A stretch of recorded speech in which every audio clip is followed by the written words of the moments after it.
সকাল সকাল লেবু জল খেয়ে দিনটাকে শুরু করলাম। সবাই তোমরা কেমন আছো? আশা করছি সবাই ভালো আছো, আমি অনেক ভালো আছি। আমার ব্লগগুলো তোমাদের কেমন লাগে তোমরা কিন্তু অবশ্যই কমেন্ট করে আমাকে জানাবে। আজকে সকালে কিছুই খাওয়ার ছিল না, তাই লেবু জল খেয়ে রান্নাঘরে চলে এসেছি রান্না করতে। ফার্স্টেই আমি ভাতগুলো বসিয়ে দিই, আর সেই সময়টাতে আমি সবজি কেটে নিই। গতকাল রাতের মাছ ছিল, তাই আজকে সিম্পল সবজি রান্না করেছি। আর আমার অনেকদিন থেকে ডিম সিদ্ধ খেতে ইচ্ছে করছিল, তাই ভাবলাম যে ডিম সিদ্ধ করে নিই আমার জন্য। রান্না হয়ে গেছিল, তারপর আমি ঘরের কাজ করতে চলে এসেছি।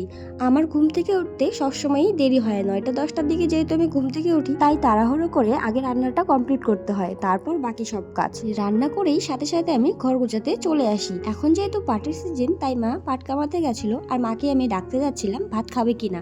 আর যেতে যেতেই দেখি কাকুদের কতগুলো আম ফুলেছে। আমগুলো দেখে আমাদের আম গাছটাকে অনেক মিস করছিলাম। আমাদের আম গাছটা এখানকার সব থেকে বড় আম গাছ ছিল, আর অনেক মিষ্টি ছিল। এতটাই মিষ্টি ছিল যে চিনি লবণ কিছুই লাগতো না। বাড়ি আসার পথে ঠাকুরের জন্য কিছু ফুল তুলে নিলাম। অনেকটা বেলা হয়ে গেছিল, তাই আমি খেতে বসে পড়েছি। পরে আমি কয়েকটা আলু চিপসও ভেজে নিয়েছিলাম। বৌদি আমাকে ডেকেছিল তার মাথায় চুল কালার করে দিতে। তুলি আর দীপায়ন মিলে বানিয়েছিল আম মাখা, তাই আমাকেও একটু খেতে দিল, আমিও খেয়ে নিলাম। এটাই ছিল এবছরের প্রথম আম মাখা খাওয়া। আমরা আম মাখা খাচ্ছিলাম, আর বৌদিরা যে যার মতো নিজা নিজেই কাজ করছিল। তুলি ছিল আজকে জন্মদিন, তাই ছোট বৌদি বাড়িতে একটু পুজো দিয়ে দিয়েছিল। তারপর একটু ছাদে গেছিলাম, আর গিয়েই দেখি এই ছোট্ট আম গাছটাতে দুটো আম হয়েছে। অনেকগুলোই হয়েছিল, কিন্তু শেষমেশ এই দুটোই বেঁচেছিল। আর দেখো গোলাপ ফুলগুলো কি সুন্দর হয়েছে।